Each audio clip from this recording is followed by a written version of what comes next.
All right, hi guys, Mr. Nelson again.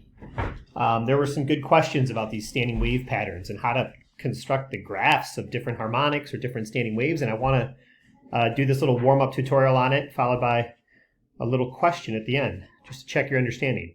So let's imagine you are shaking a string that's 12 meters long from one end to the other end. You shake one end up and down vertically, and the energy travels horizontally through the string to a fixed end and then reflects back. Now, let's say when you shake it, you send a pulse that goes up, and it crosses down, comes back up, and it hits this end. This is what you call the incident wave, because it's the initial wave, the incident wave. It's traveling from left to right.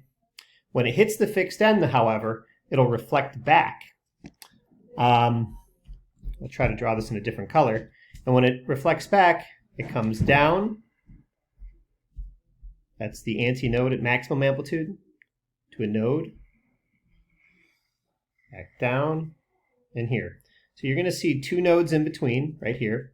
The wave is oscillating, this rope is oscillating back and forth with maximum amplitude at three different locations here. So we have three antinodes.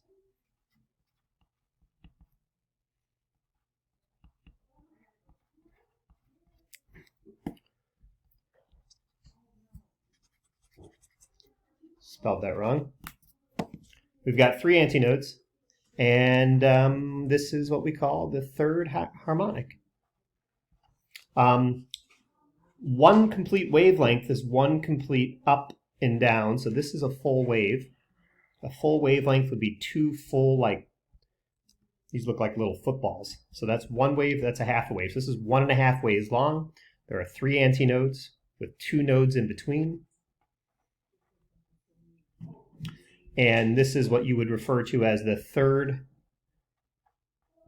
harmonic, and it represents 1.5 wavelengths. Now, if you were to shake this rope up and down twice as fast, right? So 2 times the frequency.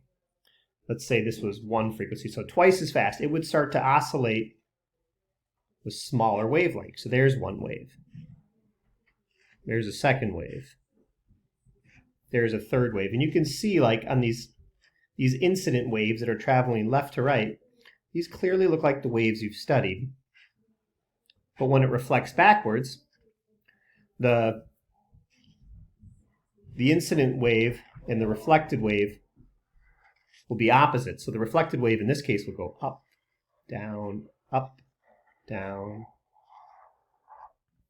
And you can clearly see we have 1, 2, 3, 4, 5 nodes.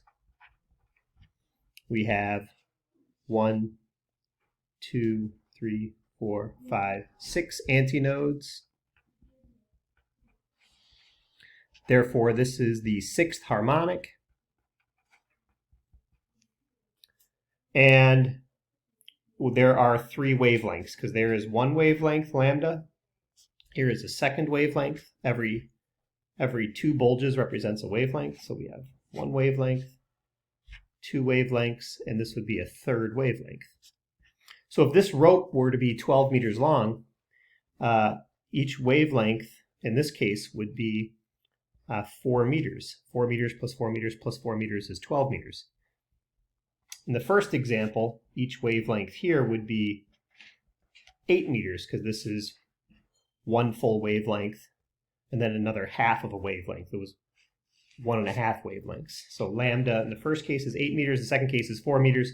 So by doubling the frequency in which you are shaking the rope, you end up cutting the wavelength in half, because frequency and wavelength have an inverse relationship.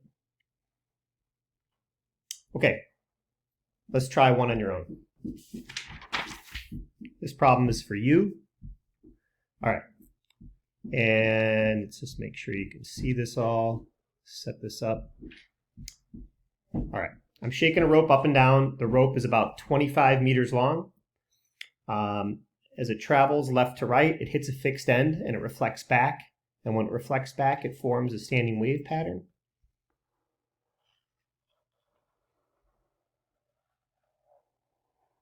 Okay, now you see the standing wave pattern. Identify the harmonic. Which harmonic is this?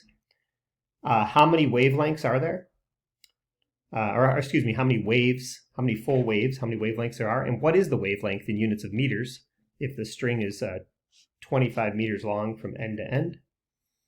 How many antinodes are present? And if the wave speed is traveling 50 meters per second, then what is the frequency? And don't forget the equation. Velocity of a wave is equal to frequency f times lambda. Post your answers to questions 1 through 5 in the discussion post. I will check those and you can look back for my key. Good luck.